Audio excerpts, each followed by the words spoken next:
Olá, gente, tudo bem? Vamos lá dar início a mais um vídeo do nosso curso pós-técnico em enfermagem em urgência e emergência. Nós estamos no módulo 2. Para quem não me conhece, meu nome é Kellen Cristina, sou enfermeira, especialista em estratégia da saúde da família e eu estou acompanhando vocês nesse curso. Muito obrigada por estar nos acompanhando.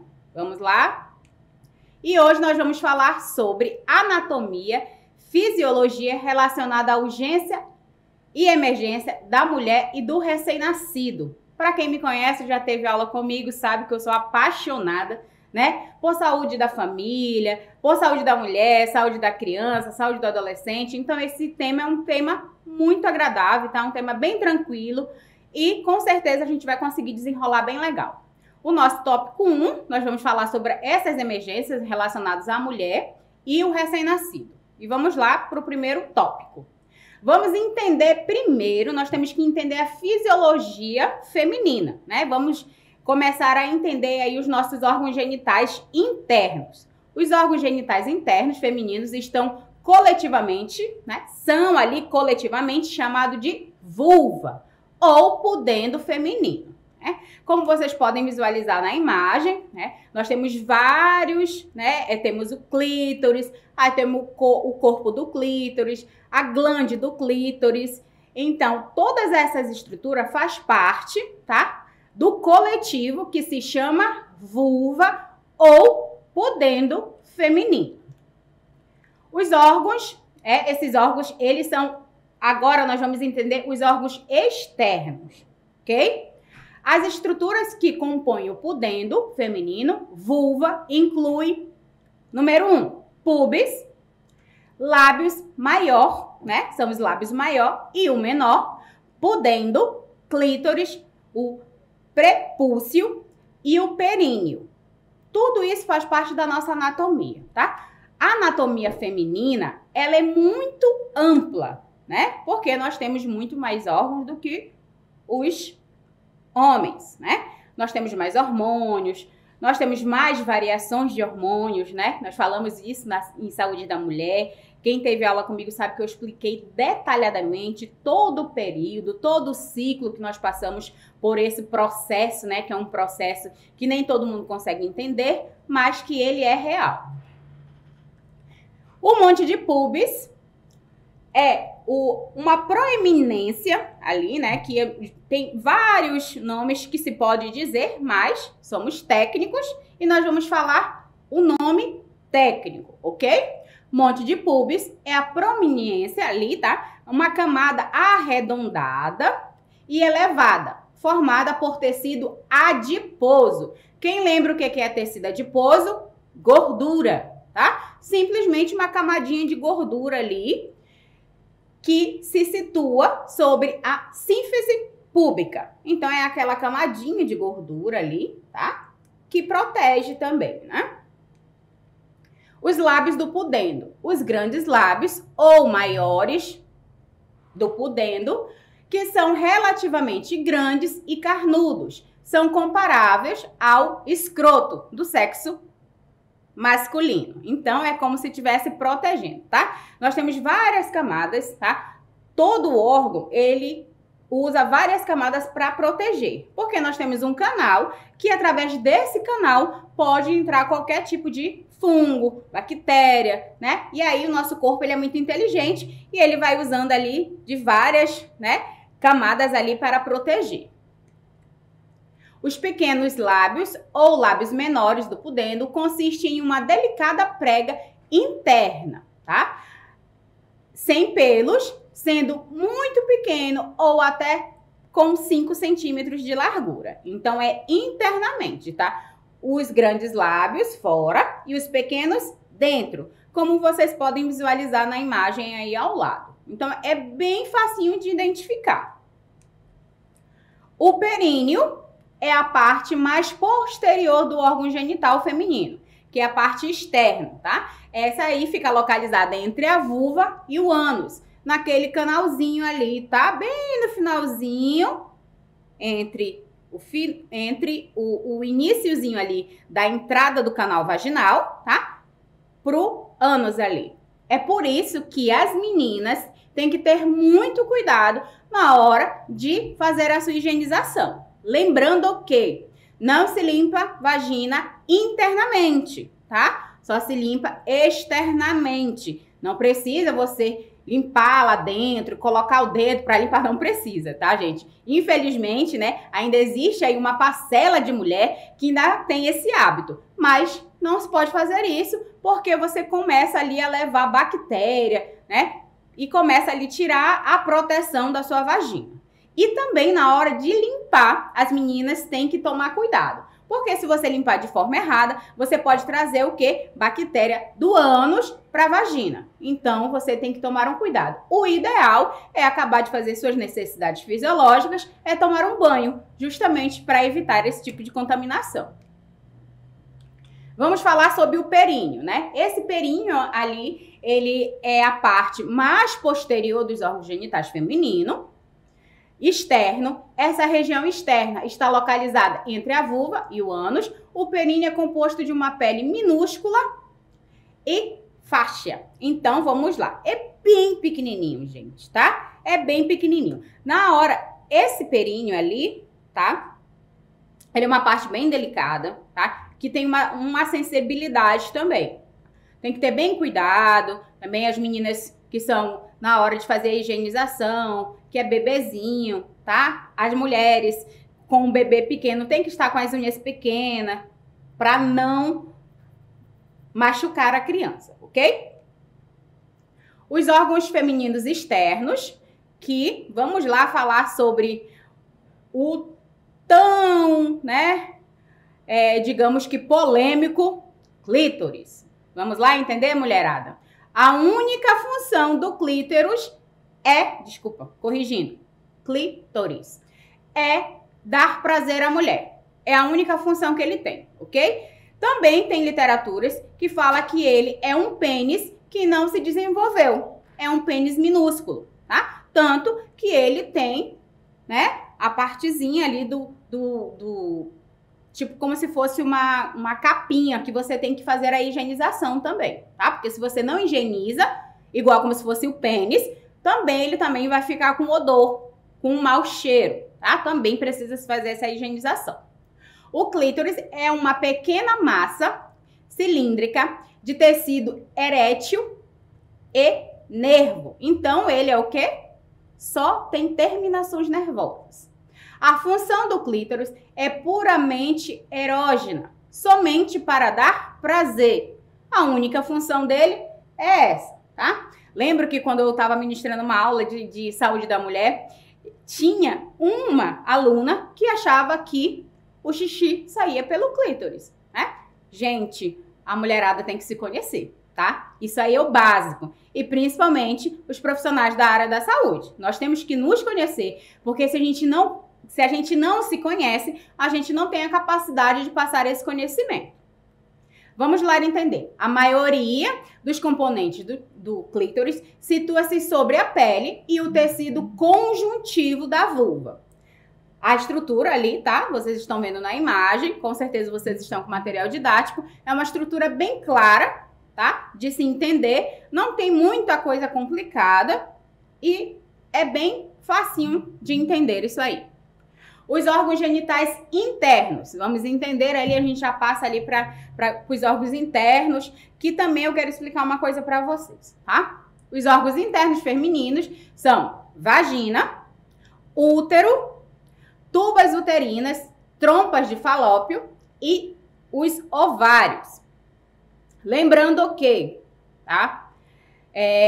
Quem trabalha com estratégia de saúde da família tem uma grande preocupação em relação, né, a mulher entender qual é a diferença entre fazer um preventivo e fazer uma transvaginal, tá? A transvaginal, a única função dela ali é a gente identificar como é que tá os nossos órgãos internos, ok? Como é que tá meu útero, como é que tá minhas tubas uterinas, como é que tá minhas trompas, como é que está o meu ovário, os meus ovários, né? O direito e o esquerdo, se está tudo direitinho, se está tudo dentro dos diâmetros que tem que estar, se está dentro da anatomia, se tem cisto, se tem algum tipo de inflamação, né? Que vai aparecer ali, porque ele vai estar demasiado, então ele vai estar com um tamanho diferenciado.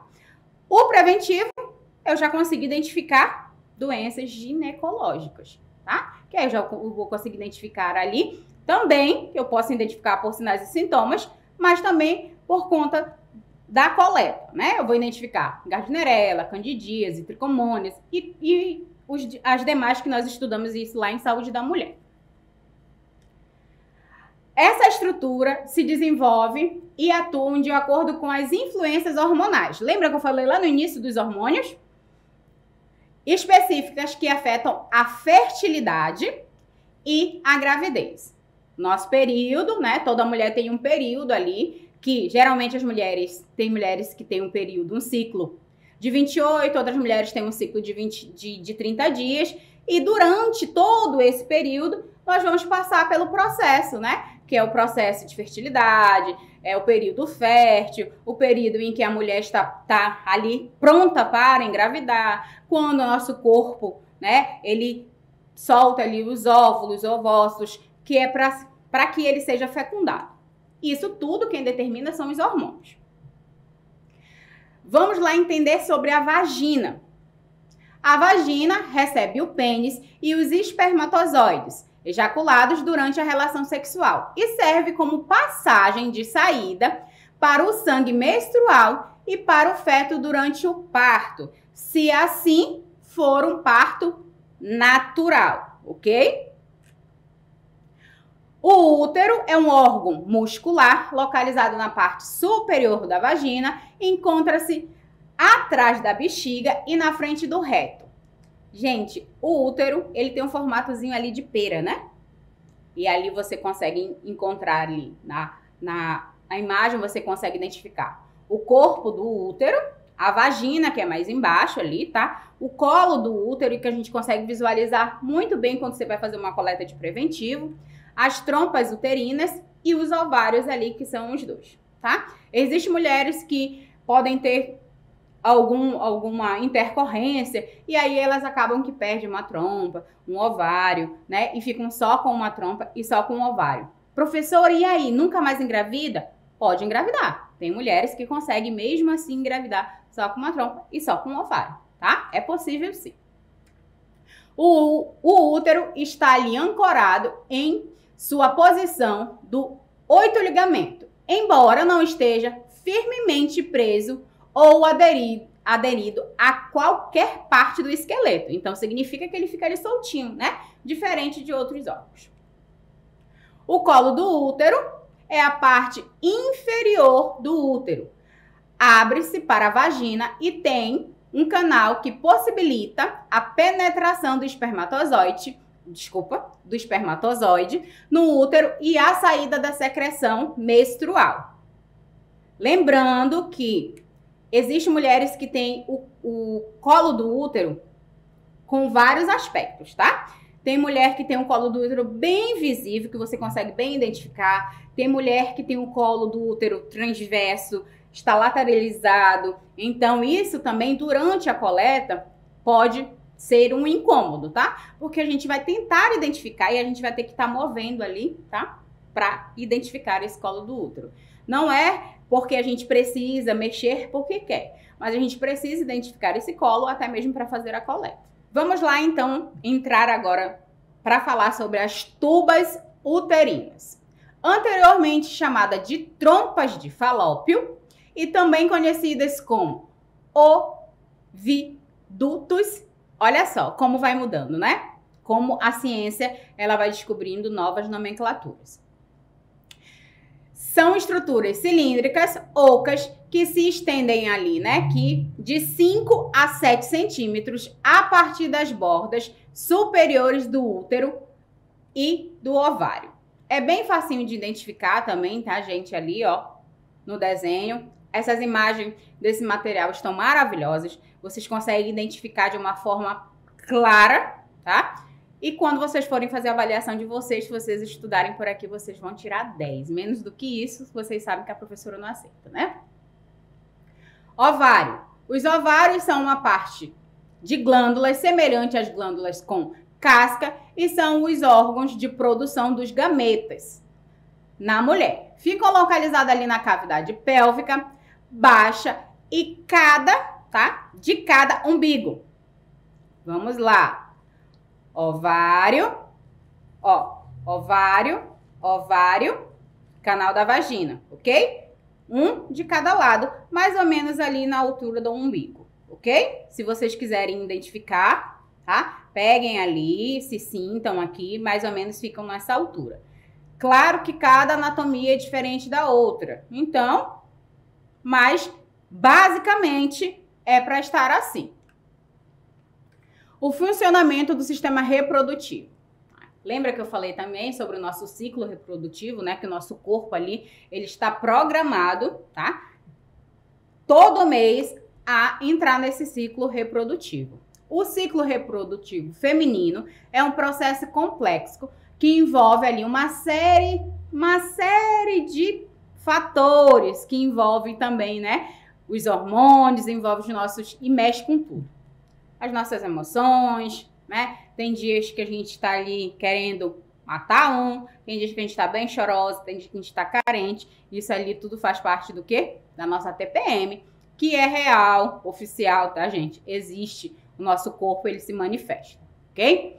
Então, ele é um processo bem complexo que envolve ali uma série de secreções e reações químicas para produzir o potencial da fertilidade e do nascimento. Então, é através desse ciclo, tá? Em que a mulher começa ali a gerar os ovócitos, a gerar ali todo o processo de reprodução, tá? Existem as mulheres que entram ali nesse processo bem mais rápido, né? Depois em que a mulher passa a ter a sua primeira menarca, não significa que ela já esteja pronta para gerar uma criança, mas ela já está o quê? Colocando os óvulos para fora. Lembrem que a mulher ela já nasce com a quantidade de óvulos certo. E com o passar, tá? Cada menstruação, ela vai colocando um óvulo para fora. Vai colocando um óvulo para fora. Diferente dos homens, tá? Nós nascemos com as quantidades certinhas. Acabou, não tem mais. Os homens não, eles vão conseguindo ali, né? Manter ali os espermatozoides enquanto estão vivos ali. A mulher, ela é bem diferente, é por isso que nós vamos entrar ali no processo da menopausa, por conta disso. O ciclo reprodutivo feminino é um termo geral que inclui o ciclo ovariano, o ciclo endometrial, uterino, as alterações hormonais que regulam as alterações cílicas, tá? Nas mamas. Gente, quem é mulher entende. Durante todo esse processo, nosso corpo ele vai se modificando, tá? O nosso abdômen ele vai ficando edemasiado, as nossas mamas vão ficando edemasiadas, né? Vão ficando bem doloridas.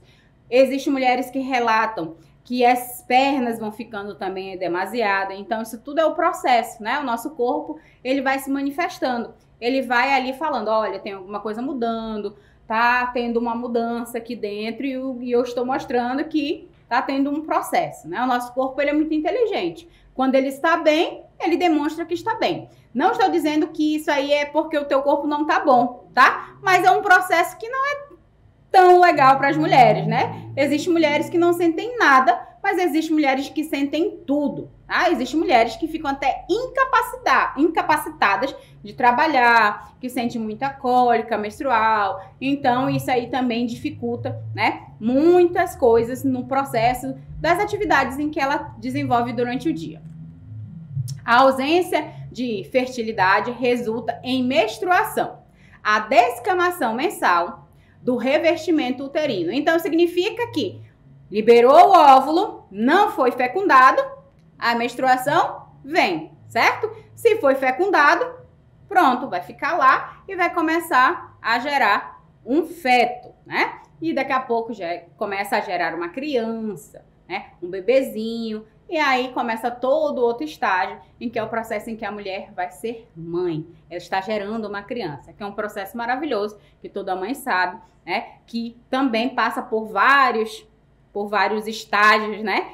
alegres, tristes, e também chega ali na hora de amamentar o seu filho, que também não é um processo tão bonito como se coloca, tá? A gente precisa deixar de romantizar a amamentação, que para algumas mulheres não é tão romântico da forma que se passa, tá? Principalmente se essa mulher não tiver um apoio.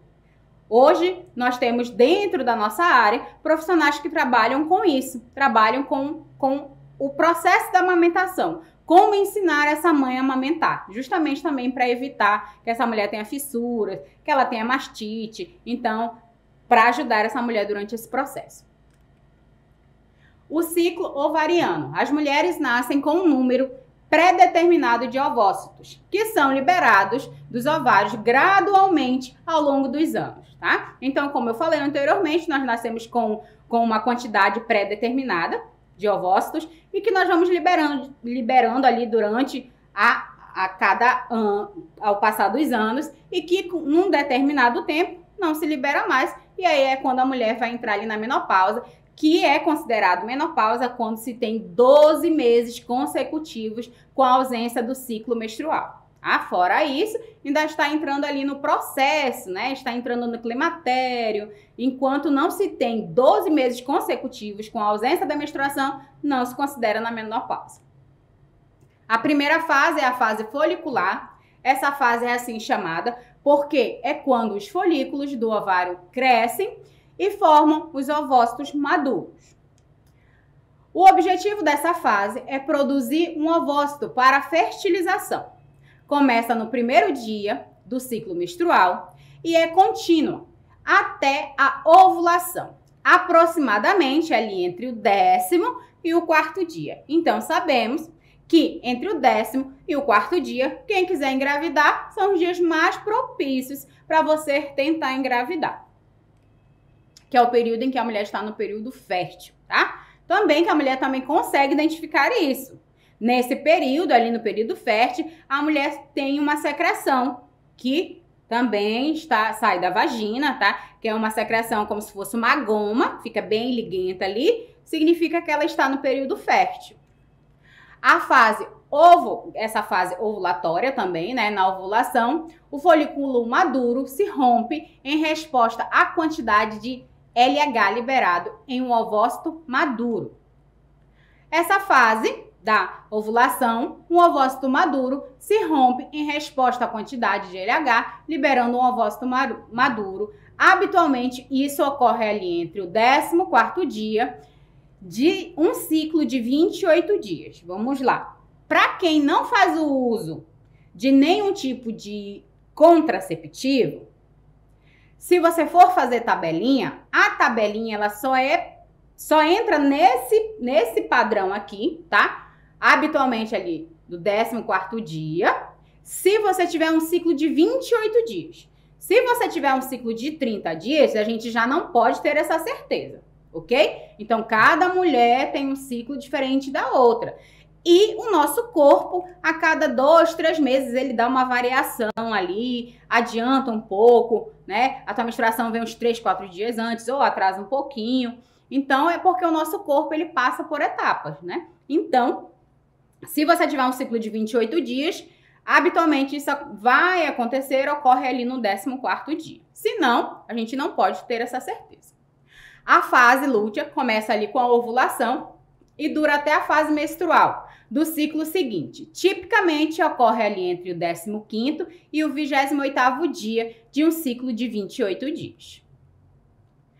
Vamos lá entender o mecanismo do parto, né? Nós entendemos ali toda a anatomia, né? Quem teve aula de saúde da mulher sabe que durante as nossas aulas de saúde da mulher eu tentei explorar o máximo possível para que vocês conseguissem entender, tá? Principalmente as mulheres e os homens também, tá? Os homens, eles também precisam entender o corpo da mulher, os técnicos de enfermagem, para eles conseguirem entender a forma em que eles vão tratar essas mulheres, tá? E as mulheres também, para elas se conhecerem e conseguir passar isso para as mulheres quando elas estiverem tratando com esses pacientes ou clientes.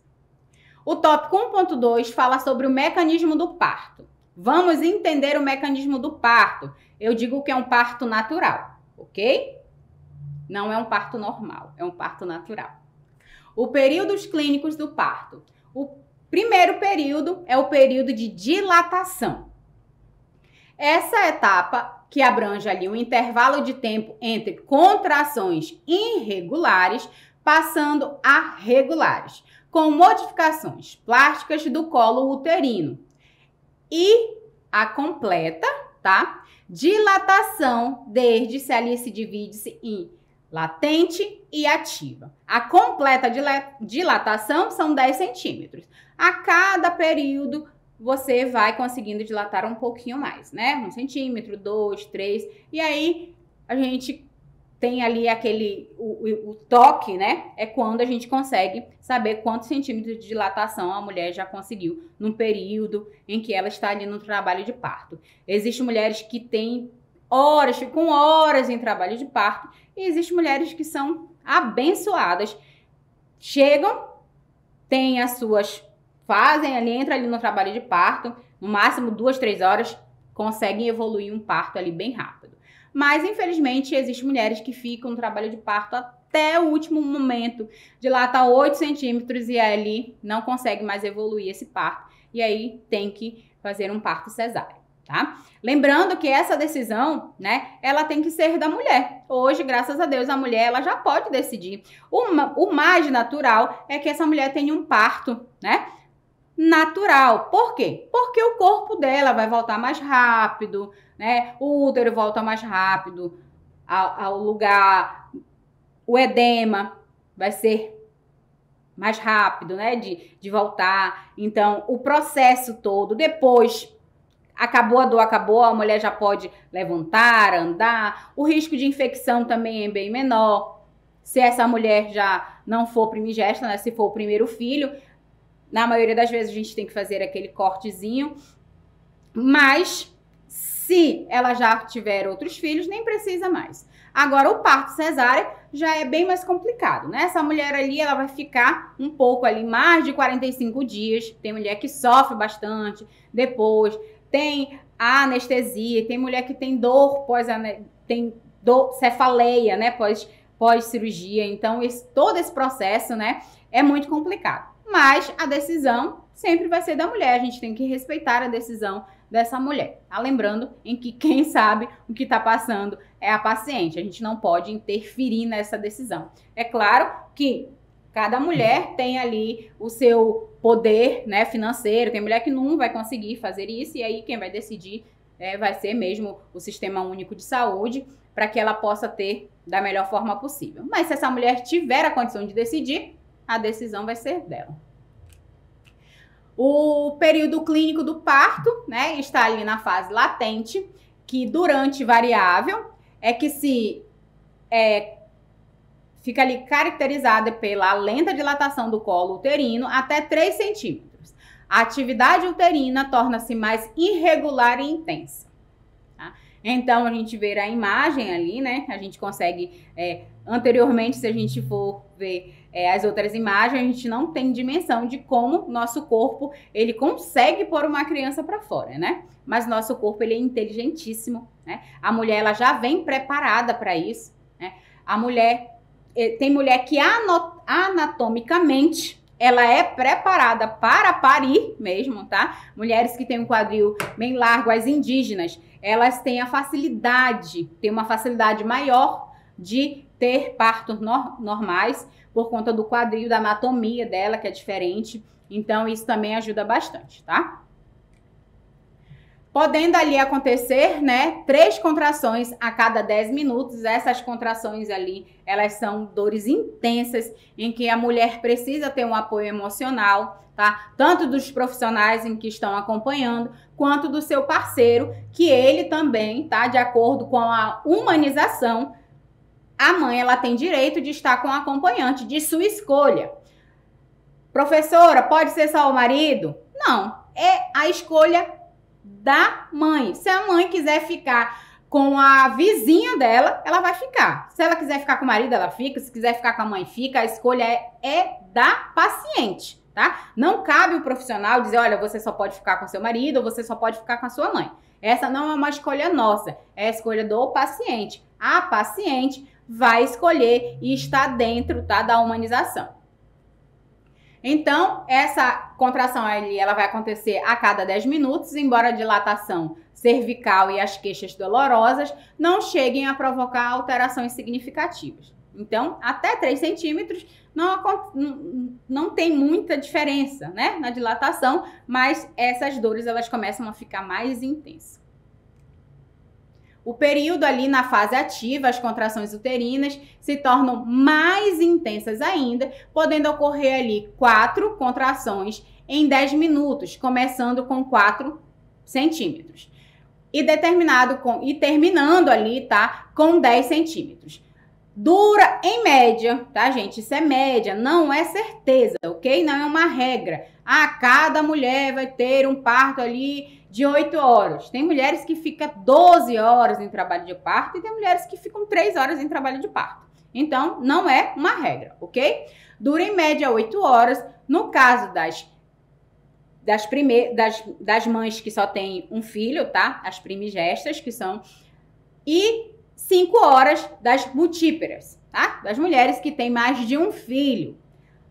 Quando se tem um filho, se demora mais. Depois que já tem o primeiro, aí fica muito mais fácil, né?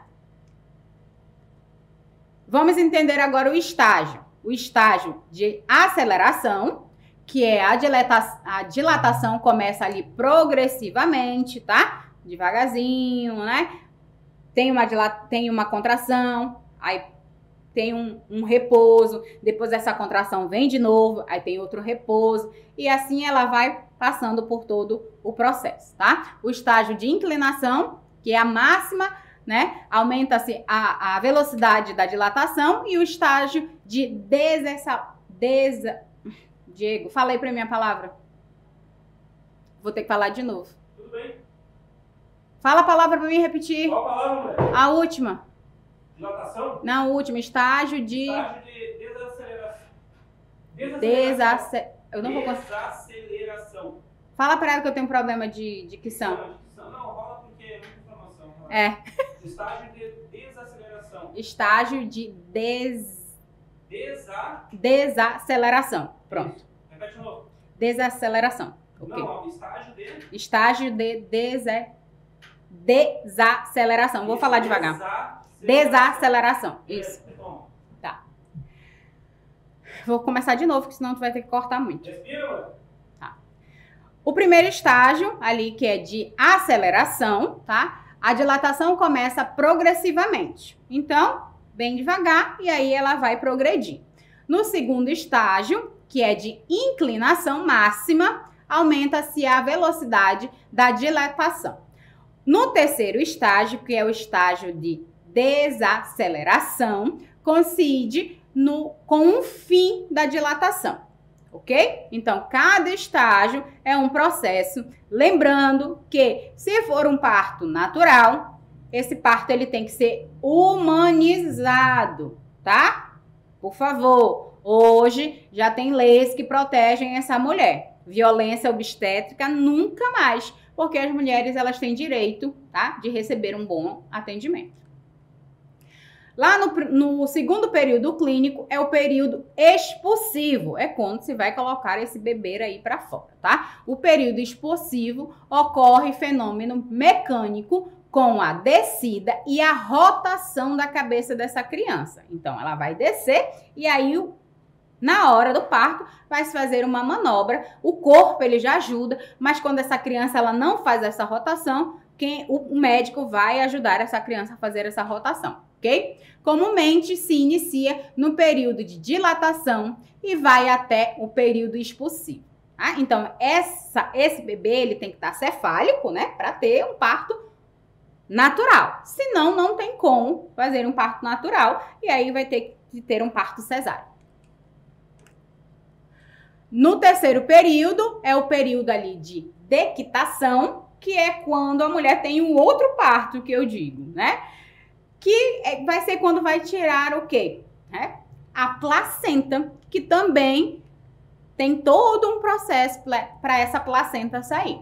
Inicia-se com a expulsão fetal e sua finalização com a saída da placenta, com duração em média de até 30 minutos. Então, não é só o bebê, né? Não é só a fase expulsiva ali do bebê, Depois disso, ainda se demora 30 minutos ali para liberação dessa placenta. E aí, quando está demorando, se faz os movimentos, tá bem de levinho, que todo esse processo é o médico em que vai realizar, mas a equipe de enfermagem vai estar ali fazendo o quê? Apoiando e assistindo esse profissional também. Lembrando que nós trabalhamos com uma equipe multidisciplinar. A extração da placenta é realizada por meio de manobras, de jobs, que envolve ali a rotação delicadamente, tá, da placenta, que expulsa, né, vai fazendo uma torção axial, fazendo com que as manobras saiam em fuso. Então, se faz movimentos bem de leve, tá? Porque você não pode puxar de uma vez, porque você pode romper vasos e essa mulher começar a sangrar, e aí já começa a entrar numa emergência mesmo com essa mulher, e ela pode perder até o útero e não poder gerar mais um bebezinho, né? O período clínico, que é o período, né, imediato, corresponde à primeira hora após o segundamento, logo depois do qual deve ser realizada uma avaliação das partes mole da placenta. Meu Deus, a gente ainda vai ter que avaliar essa placenta? Sim, a gente vai ter que identificar como é que está essa placenta.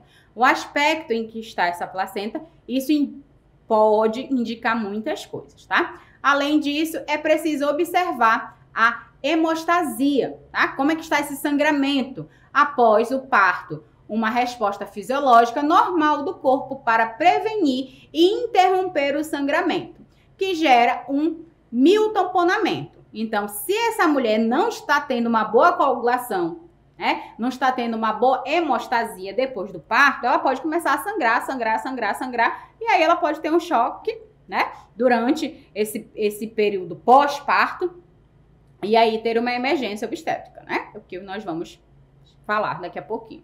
Considera ali a primeira, né, no quarto período, considera-se a primeira defesa contra a hemorragia, é o trombotamponamento, que ocorre com a formação de trombos, né, dos nossos vasos, que acontece logo após o parto, depois da retirada da placenta, ok? Que vai ocasionar ali uma hematoma, que ocorre uma ferida na placentária. Então, o corpo vai expulsar ali a placenta e ali vai gerar um tamponamento, né? Tipo como se fosse um coágulo ali, para vocês entenderem. Vai gerar um coágulozinho e depois gera-se uma ferida placentária, que é justamente para parar de sangrar, para essa mulher não sangrar até a morte. No tópico 1.3, nós vamos falar sobre as características físicas e biológicas do recém-nascido. Então, eu espero que tenha ficado bem entendido todo esse processo, tá? A fisiologia da mulher, depois o processo, né, em que essa mulher passa durante o período do parto, e agora nós vamos entender sobre as características físicas e biológicas do recém-nascido. Os recém-nascidos nascem com características muito específicas e com competências inatas, com instinto de sobrevivência. Vamos lá entender. A criança, quando nasce, ela logo entende que se ela chorar, ela se alimenta, certo? Inteligentíssima, né? Lembrando que os estudos mostram que a criança, com 20 semanas dentro da barriguinha da mãe, ela já identifica vozes, ela já reconhece e ela já, começa a fazer conexões neurônicas, tá? Então, com 20 semanas, ela já consegue entender tudo isso. Logo, quando ela sai, ela entende. Se eu choro, alguém vem e me alimenta. A forma dela se comunicar é qual? O choro. O instinto de sobrevivência dela vai ser sempre o choro. Um dos primeiros instintos do recém-nascido pode ser observado minutos após o parto, onde, né, se não houver outro impedimento, o recém-nascido, o instinto dele é o quê? Procurar o peito da mãe para mamar. Por isso que quando o parto ele é natural, ok? O contato pele a pele com essa mãe é muito, muito, muito bom. Porque a criança nasce, você coloca essa criança em cima da mãe e essa criança, por instinto, o cheiro, tá? Os hormônios fazem com que essa criança procure, né, a mama para se alimentar. Isso é instinto, tá, gente? Igual nós somos animais, só que nós somos seres pensantes, certo? Animais racionais. Então, o instinto dela é procurar uma alimentação. Logo, ela procura o peito, né? Para poder suprir ali a fome. Lembrando que dentro, quando ela estava lá, dentro da barriguinha da mãe dela, no útero, ela não precisava. Ela só ficava lá recebendo o quê? Né? Tudo que a mãe botava para dentro. Então, ela não precisava se preocupar. Ela era, né, alimentada ali, nutrida pela placenta. O peso e as dimensões do recém-nascido variam ali de acordo, né, com essa gestação. Tem criança ali que nasce bem gordinho, tem criança que nasce com um peso abaixo. Isso tudo vai determinar, tá? De acordo com o processo da gestação dessa mãe. Se ela foi acompanhada durante o pré-natal, se ela tomou todas as vitaminas que tinha que tomar, se ela pelo menos fez no mínimo 7 consultas de pré-natal para saber ali como é que está essa criança, né? Isso tudo também depende da responsabilidade dessa mãe com essa gravidez, ok? Lembrando que nós não vamos cuidar só de uma pessoa durante esse processo, nós estamos cuidando de 2, tá? A mãe e a criança, tá? O feto. Então, nós temos 2 pacientes para cuidar. Não adianta só a mãe estar bem, se eu estou vendo que essa criança não está se desenvolvendo, não está ganhando peso, as dimensões dela não estão dentro do que é o esperado naquele período de 2 semanas, de 3 semanas, de 4 semanas de gravidez. Essa criança, ela tem que evoluir, tá? O processo natural é que ela evolua. Então, né, o peso dessa criança aí vai variar, tá? De forma significativa devido, né, os parâmetros de acordo com a genética e com outros fatores também que eu acabei de falar para vocês. Os progenitores altos costumam ter filhos mais altos do que os baixos, né? Então, isso é uma média, tem um cálculo que se faz, né? Eu tenho 1,59. Opa, mentira, eu tô mentindo, eu tenho 1,54. Eu tenho 1,54. A minha filha, graças a Deus, ela é um pouquinho mais alta que eu. O pai dela não é muito grande, então ela não ia ser muito. A não ser que tivesse pulado uma geração, na minha família ninguém é grande, então ela não ia crescer muita coisa. Lembrando também que a mulher, depois que ela tem a sua primeira menarca, ela não cresce muito, tá? Ela para de crescer. No máximo de 2 a 3 centímetros, depois que ela tem a sua primeira menarca, que é a primeira menstruação. Tem mulheres, né, tem mães que se preocupam com isso e aí levam a filha, né, no ginecologista para saber se já está perto desse período e aí conseguem retardar esse processo para que essa menina consiga crescer mais um pouco. Mas tem mães que não têm essa preocupação. Ou até mesmo durante todo esse processo, né? Essa mãe, ela tem um acompanhamento com essa adolescente ainda no médico, leva essa criança, né, no médico e o médico começa a ver que ela não está crescendo o que é para ela crescer naquele período. E aí começa a ter um trabalho relacionado com o desenvolvimento dessa criança, tá? Então, né, como pais altos, filhos altos, pais baixos, filhos baixos, se é genético, não tem, é genética, não tem para onde correr, ok?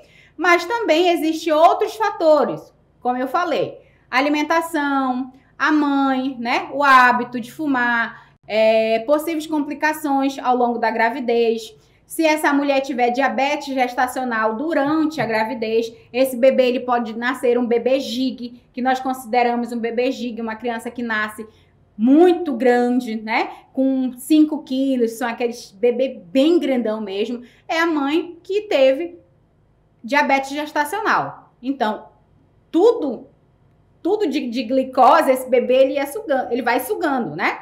Lembrando que o bebê ele é considerado um parasita. Ele vai sugar tudo que tu tem, tá?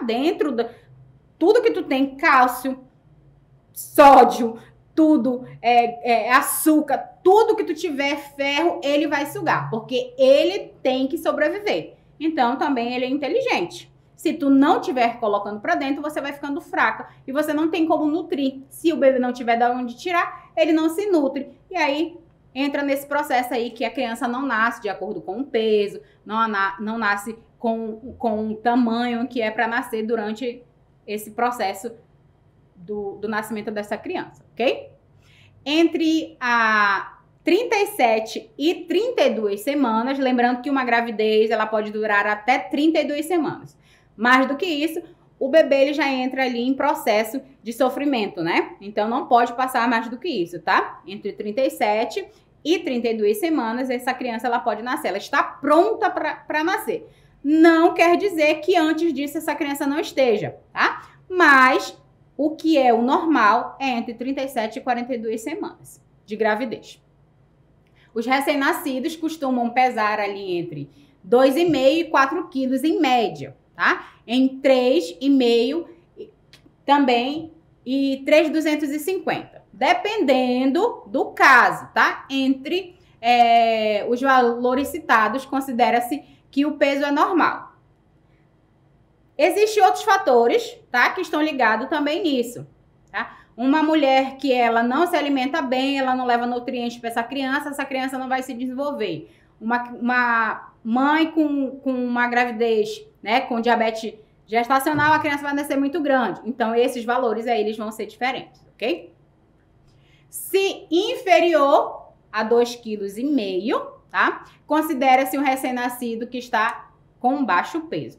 Inferior a 2,5 kg, ok? Inferior a isso. Fora isso, ainda se considera um bebê normal. 2,4 kg é um bebê com baixo peso. Se ultrapassar 4 quilos, que aí nós já vamos considerar um bebê gig, tá? Se tem excesso de peso, geralmente acontece com as mulheres que têm diabetes gestacional. A pele do bebê que acaba a nascer é lisa, macia, tá? As suas mãos costumam ser frias, porque eles estão dentro de um lugar quentinho, tá? Não é porque lá tá com água que é frio, tá? Então, essa mão ali, ela vai ficar sequinha, mas o corpinho dele vai ficar, né, úmido. E também tem crianças que nascem com uma camada tipo como se fosse uma, deixa eu ver, uma secreção, tá? Vamos dizer uma secreção. Tem um nome, mas nesse momento eu não estou lembrando. Nasce com uma massa, uma massinha branca, tá? Não quer dizer que essa mulher tá doente, que essa mulher não se cuidou, tá? Isso ali é proteção, ok? Durante esse período, a criança também vai nascer com a pele bem enrugadinha, tá? E logo com o tempo, vai voltando ao normal. A criança, ela nasce com um peso e com o passar do tempo, ela diminui esse peso. Por quê? Porque ela nasce demasiada. Logo, ela vai perdendo líquido. E isso aí as mães começam a ficar desesperadas. Meu Deus, meu filho nasceu com 4 quilos e agora eu vim trazer na primeira consulta e ele diminuiu de peso. É normal, tá? Acontece depois desse período, ele começa a ganhar peso, né? Ele começa ali a desenvolver. Começa a amamentar e aí a mãe começa a amamentar verdadeiramente mesmo essa criança, porque tem todo aquele processo da pega correta, tem um sofrimento, né, em relação a essa amamentação também. Embora a pele de início ali fique vermelha ou adote uma cor arroxeada, sobretudo as mãos e os pés, quando a temperatura ambiental é fria, e devido à imaturidade do mecanismo de regulação dos vasos sanguíneos superficiais.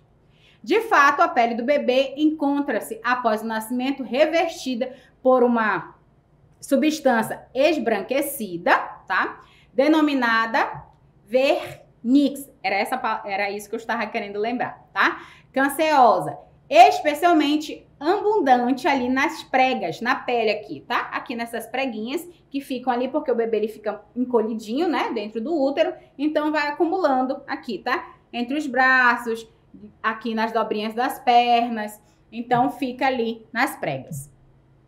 Protegendo ali é um protetor do feto, ok? Durante a última parte da gravidez, todo contínuo contato com o líquido amniótico, né? Constituindo igualmente uma proteção ao longo das primeiras horas de vida, independente. Tem muitas pessoas que, né, antigamente, quando a criança nascia com bastante, né? Com essa mucosa. As mulheres achavam, ai, a mãe não se cuidou, a criança nasceu ali cheia de secreção, tá, gente? Isso não existe, né? A mãe fez tudo que era certinho, isso aí é uma proteção, né? E com o tempo a gente começa a estudar e ver, né, que as coisas vão mudando, a gente vai descobrindo, né, e vai se tirando vários tabus durante o processo ali do nascimento dessa criança. A força, vamos lá. Quando a criança nasce, o formatinho da cabeça dela não é o dos mais bonitos, tá? Por quê? Porque a criança, ela passa, se for um parto natural, tá? Se for um parto natural, ela passa num canal estreito. Então, a cabeça dela tem que se adaptar ali. Mas no decorrer, tá, do período do desenvolvimento, vai ficar normal, tá? A forma da cabeça dos recém-nascidos varia bastante, sobretudo uma função do tipo, tá? O tipo de parto, pois caso o mesmo seja efetuado através de uma cesárea, a cabeça é arredondada e simétrica, porque não foi preciso passar no canal vaginal. Então, não vai ter diferença, tá?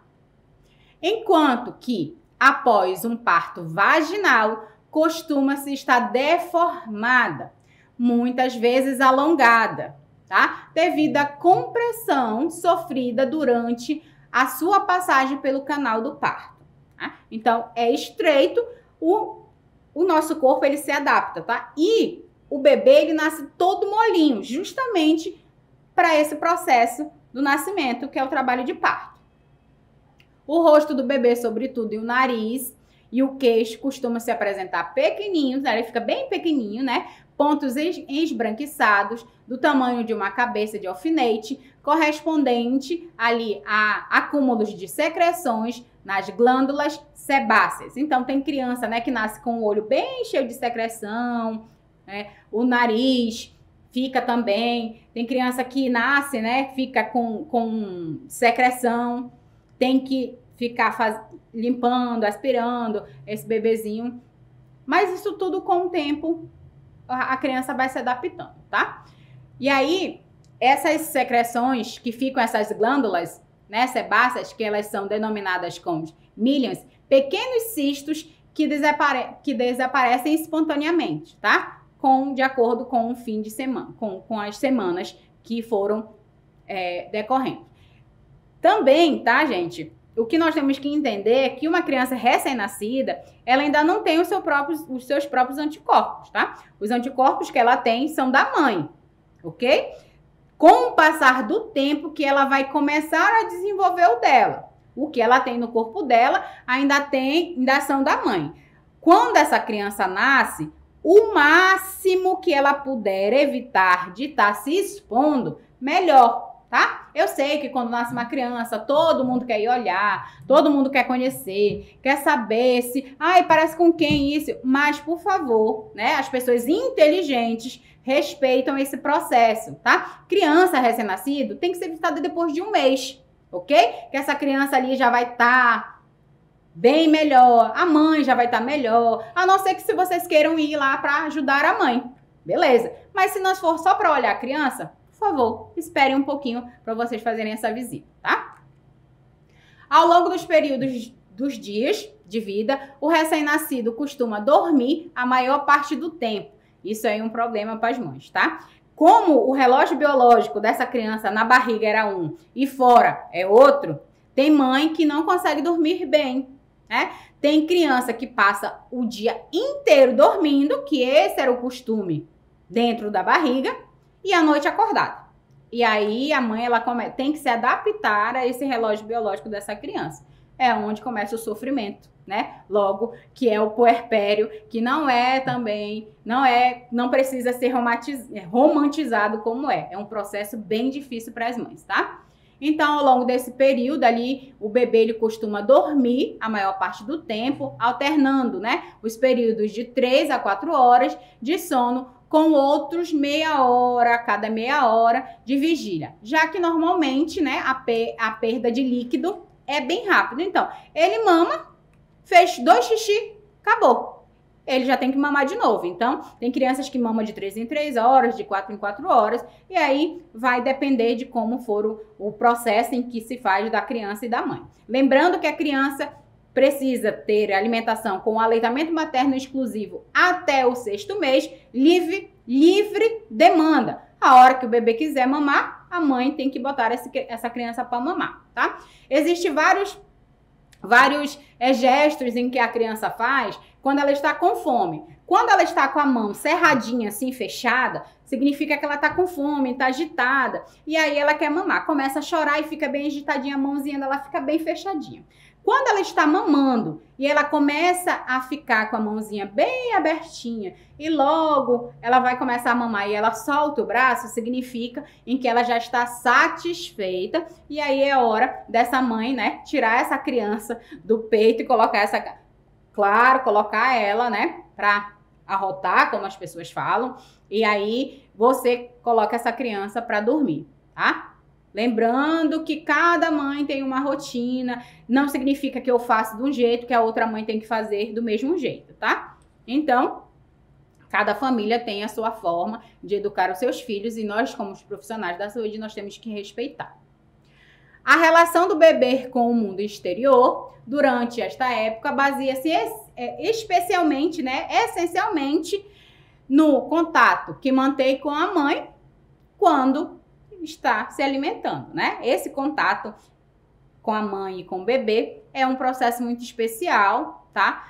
Que é um processo doloroso também para a mãe, tá? É a hora do contato em que essa mãe precisa ficar pele a pele, coloca esse bebê bem, né, bem pertinho da sua barriga, que também esquenta a barriguinha do bebê, ele sente, né, o contato com essa mãe, a forma em que essa mãe tem que estar, a postura dessa mãe sentadinha direito, na cadeira, bem colocada, a boquinha do bebê tem que colocar bem dentro, tá, da auréola tem que abocanhar toda a auréola para ele não ficar sugando só o bico, que quando ele suga só o bico, isso aqui gera as fissuras, tá, no seio da mãe e começa a desenvolver, né, mastite, que o peito começa a ficar muito inchado, o seio dessa mãe começa a ficar muito inchado, né, e a criança não dá vazão. Por quê? Porque ela não está conseguindo mamar da forma correta. Então, o profissional já tem que se ligar em passar essa informação para essa mãe, tá? Quando está acordado, mostra-se agitado e chora facilmente, de modo a manifestar que tem fome, que está molhado, que tem frio, o calor, que se sente incomodado ou desconfortável com algo. Então, a única maneira dessa criança se comunicar é o quê? O choro. Ele aprende isso cedo, tá? A forma de comunicação. Ok, gente? Então, assim, eu espero que vocês tenham entendido e compreendido, tá? Peço que vocês leiam o material, dêem uma olhada nas apostilas anteriores de saúde da mulher também, que essa apostila tá bem boa, tá? Que foi feito, né, na época em que eu estava ministrando aula aqui junto com os outros professores. Foi um material muito bom para estudo, para que vocês comecem a entender esse processo, tá? Todo o processo da mulher. Então, eu espero que vocês tenham gostado da nossa aula e a gente se vê no nosso próximo vídeo. Beijo, tchau!